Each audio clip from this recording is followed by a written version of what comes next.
আসসালামু আলাইকুম বন্ধুরা, সকলকে ওয়েলকাম জানাচ্ছি নতুন একটা পর্বে। আজকে তৈরি করব সুস্বাদু মজাদার সুশি পিঠা।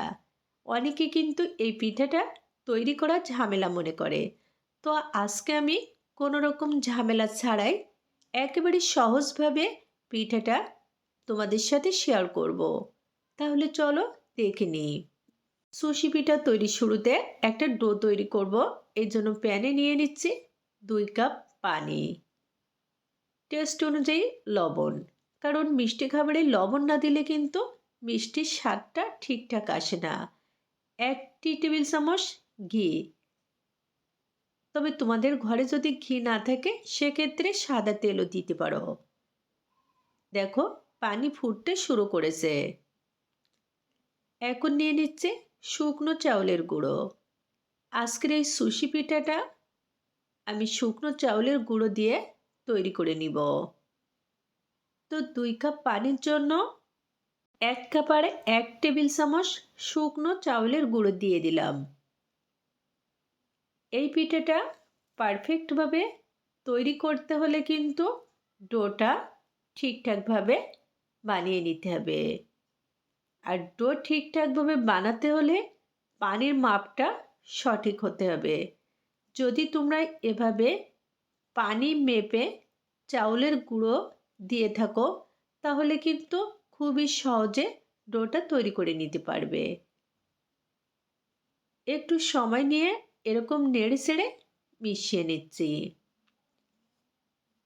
এরকম অনবরত নেড়ে চেড়ে মিশিয়ে নিলে কিন্তু এর ভিতরে আর কোনো রকম দলা থাকবে না। দেখো বন্ধুরা, ডো কিন্তু অলরেডি তৈরি হয়ে গেছে, প্যান থেকে ছেড়ে দিচ্ছে। এখন চুলা থেকে নামিয়ে 5 মিনিটের জন্য রেস্টে রেখে দিচ্ছি। ঠিক 5 মিনিট পরে ঢাকনা তুলে নিলাম। এখন কিন্তু অনেকটা ঠান্ডা হয়ে গেছে, তো কুসুম গরম অবস্থায় মথে নিচ্ছি। যেহেতু শুকনো চাউলের গুঁড়ো দিয়ে ডোটা তৈরি, এই জন্য কিন্তু কুসুম গরম থাকতে মথে নিতে হবে। কারণ যখন ঠান্ডা হয়ে যাবে তখন অনেকটা শক্ত হয়ে যাবে। আর দেখো, এখানে যেহেতু ঘি দেওয়া, এই জন্য কিন্তু ডো কোনো রকম হাতে লেগে যাচ্ছে না। ফাইনালি ডো ভালোভাবে মথে নেওয়া হয়ে গেছে। এখন পিঠার জন্য রেডি। ডোটা কিন্তু অনেক বেশি সফট হয়েছে। সুশি পিঠা তৈরির সমস্ত কার্যক্রম রেডি। এখন ডো থেকে এরকম ছোট লেচি কেটে নিচ্ছি। আর এই অংশটুকু একটা ঢাকনা দিয়ে ঢেকে রাখছি, তা না হলে কিন্তু শক্ত হয়ে যাবে।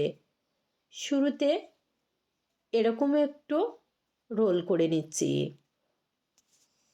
আজকে সুশি পিঠাটা তৈরি করা 2টি উপায় দেখাবো।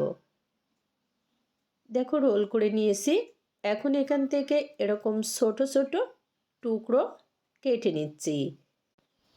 এটা কিন্তু আমার কাছে মনে হয় একটু ঝামেলা। দেখো, এরকম ছোট ছোট টুকরো কেটে নিয়ে এখন অল্প পরিমাণে গুঁড়ো ছিটিয়ে নিচ্ছি। এরকম গুঁড়ো ছিটিয়ে নিলে কিন্তু একটার সাথে আরেকটা লেগে যাবে না। এখন হাতের তালুর সাহায্যে এভাবে পিঠাটা তৈরি করে নিচ্ছি। খুবই সুন্দর একটা পিঠা তৈরি হয়ে গেছে। তো এটা যেহেতু আমার কাছে ঝামেলা, তাছাড়া আমি এভাবে তৈরি করতে তেমন একটা পারি না, তো আজকে আমি একটু ভিন্নভাবে খুবই সহজ উপায়ে সুশি পিঠাটা তোমাদের সাথে তৈরি করে দেখাবো। তবে তোমরা চাইলে কিন্তু এভাবেও তৈরি করে নিতে পারো। দেখো, এখানে একটা ঝাঁঝরি চামচ নিয়েছি। ঝাঁঝরি চামচ কিন্তু আমাদের প্রত্যেকের বাড়িতে থাকে। ঝাঁঝরি চামচের উপরে অল্প একটু গুঁড়ো ছিটিয়ে দিয়ে একটা রোল এভাবে ঘষে নিচ্ছি। আসলে আজকের পিঠাটা কিন্তু আমি এই ঝাঁঝরি চামচের সাহায্যে তৈরি করেছি, একেবারে সহজ করে, কোনো রকম ঝামেলা ছাড়াই। দেখো, এরকম রোল ঘষে নেওয়ার ফলে নিচ থেকে কিন্তু ছোট ছোট টুকরো বের হচ্ছে। তবে একবারে সবগুলা টুকরো বের করে নেওয়ার দরকার নেই।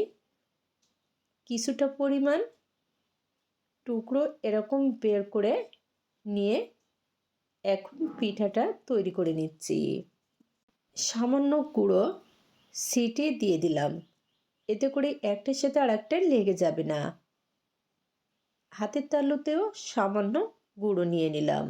এখন এরকম একটা করে টুকরো হাতের তালুতে নিয়ে দেখো কত সহজে তৈরি করে নিচ্ছি সুশি পিঠা। কাজটাই একেবারে সহজ।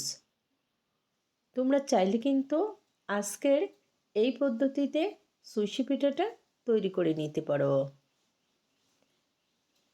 একেবারে 5 মিনিটেই পিঠাগুলা তৈরি করে নেওয়া যাবে। আর পিঠাগুলা দেখতেও কিন্তু খুবই সুন্দর লাগছে।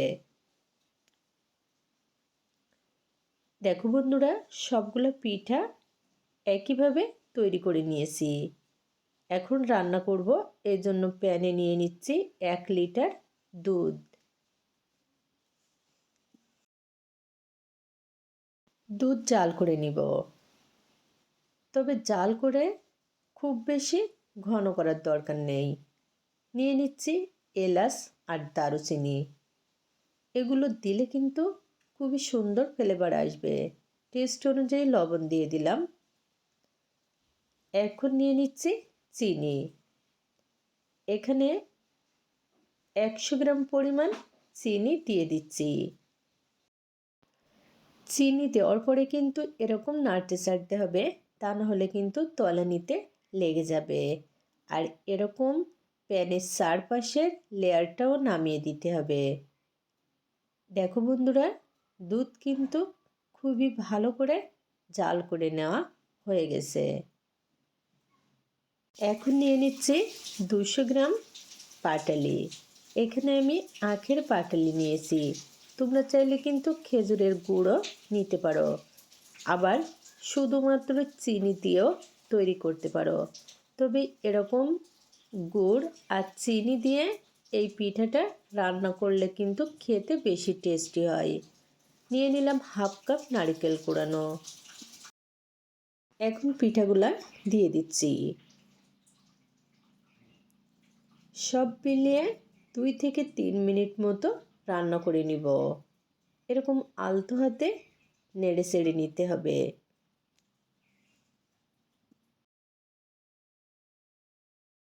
দেখো, 2 থেকে 3 মিনিট রান্না করে নিয়েছি।